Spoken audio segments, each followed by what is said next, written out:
we'll guide you through how to sign in to Dropbox. If you find this helpful, consider subscribing and liking the video. First, open your web browser and go to the Dropbox website at www.dropbox.com. Once you're there, look at the top right corner of the homepage and you'll see the Sign In button. Click on that. You'll be taken to the Sign In page. Here, you need to enter your email address associated with your Dropbox account in the first field. Then, in the next field, type your password.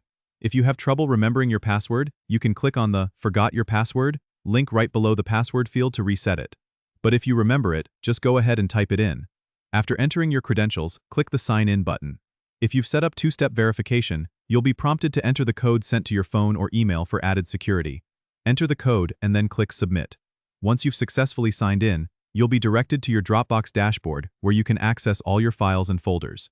If you use Dropbox frequently, consider checking the Remember Me box on the Sign In page to stay logged in on your device for easier access next time. And that's all there is to it. Don't forget to subscribe and comment if this helped you out.